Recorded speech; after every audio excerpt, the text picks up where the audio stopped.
28년 만에 이런 일이 중국이 무너진다. 저는 기본적으로 중국은요 부채 주도 성장이기 때문에 언젠가는 거품이 꺼진다. 저는 그렇게 생각합니다. 정부가 돈 찍어서 모든 기업에 보조금을 다 주잖아요. 그런데 그 보조금이 폭망하는 날 안 올까요? 저는 온다고 기본적으로 생각합니다. 그렇기 때문에 중국은 중국몽이 아니라 중국망이다. 이런 기본적인 생각은 가지고 있습니다. 그만큼 말입니다. 부채 주도 성장은 나중에 최악의 결과를 맞는다. 이렇게 생각한다는 뜻입니다. 그러면 28년 만에 죄송합니다. 18년 만에 도대체 무슨 일이 일어났을까요? 18년 만에.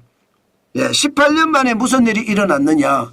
제가 그것을 여러분에게 보여드리고자 합니다.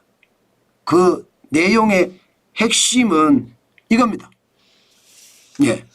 중국이 무너진다의 핵심은 이겁니다. 피치가 국가 신용 등급을 떨어뜨렸습니다. 중국의 국가 신용 등급 말입니다. 이게 18년 만에 국가 신용 등급을 떨어뜨린 거예요. 그러니까 18년이라고 생각을 하면 지금 2007년 11월에 중국의 국가 신용 등급을 A+로 올렸거든요. 피치가. 피치는 세계적인 신용평가기관입니다. 그러던 것을 말입니다. 2025년 4월 3일에 A+를 A0로 내렸습니다. A로 내렸습니다. A로 내리면 이게 A0거든요. 사실상. 그러면 위에서부터 보면 6번째까지 내렸습니다. 6번째까지. 일반적으로 말입니다. 일반적으로 중국은 국가 신용 등급이 A-였습니다. A-.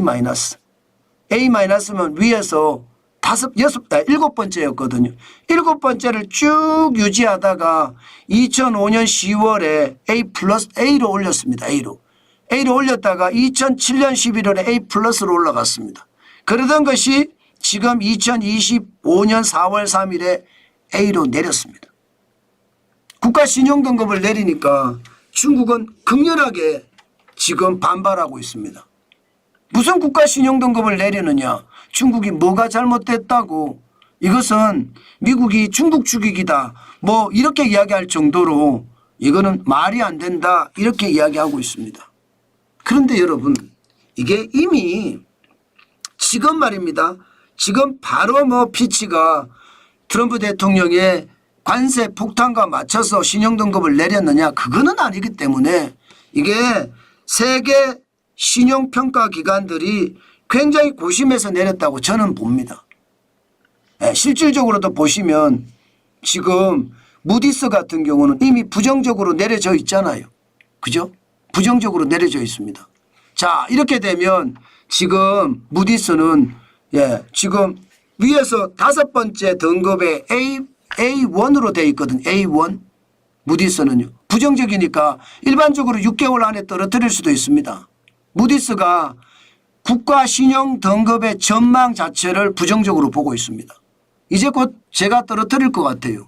2024년 12월 5일까지 지금 A1으로 올렸는데 이제 6등급에서 또 떨어질 수 있습니다. 물론 S&P는 좀 다릅니다. S&P는 지금 옛날부터 지금까지 안정적으로 지금 보고 있고요. 2017년 9월 21일부터 그리고 전체 등급도 위에서 5번째인 A+로 지금 유지를 하고 있거든요. 그러나 무디스는 지금 부정적으로 바꾸고 아마 떨어뜨릴 가능성이 있죠. 국가 신용 등급이 떨어지면 뭐가 문제가 되느냐. 여러분 기본적으로 외국인들의 투자가 줄어듭니다. 저 나라 투자했다가 내 돈 다 날린다 이런 생각을 할 수가 있습니다. 또한 말입니다. 그 나라 중국에서 해외에서 돈을 빌릴 때 이자가 높아집니다. 그러면 그만큼 중국의 돈의 자금의 흐름이 원활하지 못하게 된다는 뜻이에요. 국가 신용등급이 떨어지면. 개인의 신용등급이 떨어지면 은행에서 돈 못 빌리잖아요. 빌리더라도 높은 이자로 빌리잖아요. 그것과 똑같다고 생각을 하시면 돼요. 국가도 신용등급이 떨어지면 그만큼 투자가 줄고요. 돈을 빌릴 때 그만큼 어렵다는 이야기를 하면 아주 간단합니다. 그런데 그러면 중국의 국가신용금 왜 떨어뜨렸냐, 이게 이제 중요하잖아요. 제가 말씀드렸던 것처럼 지금 중국은 올해 돈 뿌려서 어떻게 하든 중국 경제를 살리려고 합니다. 지금 재정적자 규모를 한번 보십시오. 2025년 올해입니다. 현재 재정적자율이 4%까지 확장시켰습니다. 그래서 5조 6,600억 위안까지 적자가 날 거라고 합니다. 그러면 우리 돈으로 1,122조가 적자가 나요. 이거 정부가 다 안아야 됩니다. 재정적자가 많아지면. 지금까지 중국은 보시는 것처럼 말입니다. 재정적자 규모가 GDP 대비 3% 이내였습니다. 3%보다 많았던 적은 2023년 3.9%가 있었고요. 2020년 3.6%가 있었습니다. 2016년에 3.0%가 있었고요. 뭐 3% 이내로 계속 맞추려고 노력했는데 코로나 팬데믹 때는 당연히 올라갔던 거고요. 그리고 2023년도 어려워서 3.9%까지 갔거든요. 2024년 돈 덜 푸니까 경제가 쪼그라지는 걸 보면서 올해는 4%까지 늘린다고 하니까 그만큼 말입니다. 중국 정부의 부채가 커진다는 거예요. 그런데 지금 피치는요. 4.0%라고 이야기하지만 이거 4.0% 넘을 거다. 실제로 지표를 보면 피치는요. 8.4%까지 늘어났다 이렇게 예상합니다. 8.4%. 지금은 4%라고 이야기하지만 결국 이게 실제로 8.4%까지 올라간다. 그러면 여러분 중국의 재정 적자가 그만큼 커지면 중국은 어떻게 될까요? 부채가 굉장히 높아집니다. 현재 트레이딩 이코노믹스에서 보는 중국 정부의 부채입니다. 중국 정부. 이게 중앙정부의 부채라는 뜻이에요. 지방정부 빠진 거예요. 중앙정부의 부채라는 것은요. 2013년에 37%였습니다. 2024년에는 85.7%예요. 일반적으로 정부의 부채가 60%가 넘으면 위험하다고 하잖아요. 위험하다. 그런데 60%가 넘은 지 오래입니다. 지금처럼 부채가 이렇게까지 늘어나면 그만큼 말입니다. 상황은 굉장히 나빠진다 이렇게 이야기할 수 있는 겁니다. 진짜 장난 아니죠. 60%가 넘어가면 위험하다고 하는데 중국 정부는 계속 돈 찍어서 뿌리겠다는 거거든요. 여러분 돈 찍어서 뿌리는 것도 한계가 있습니다. 이거 결국 자칫 잘못하면 부채 주도 성장이 돼서 중국 경제가 와르르 무너질 수도 있어요. 지금까지 돈 뿌릴 때는 그나마 경제가 성장을 해줬기 때문에 정부가 돈을 뿌려도 기업이 돈도 갚고 이자도 갚을 수 있었어요. 그런데 지금 경제가 꼬꾸라지고 있잖아요. 과연 갚을 수 있을까요? 못 갚으면 무너지는 겁니다. 지금 말입니다. 무너지는 그 자체가 경제가 나빠진다는 전제가 따르는 거잖아요. 경제가 나빠진다는 전제는 트럼프 관세입니다. 트럼프 관세는 어떤 식이든 미국과 중국의 경제에 치명상을 입힐 가능성 크거든요. 지금 이대로 간다면 최악의 상황 충분히 맞을 수 있는데 그게 지금 최악으로 지금 된다는 뜻입니다. 여러분 미국은요 중국산 모든 수입품에 대해서 적게는 40%, 50%, 많게는 60%, 70%까지 매기면 중국이 미국으로 수출할 수 있을까요?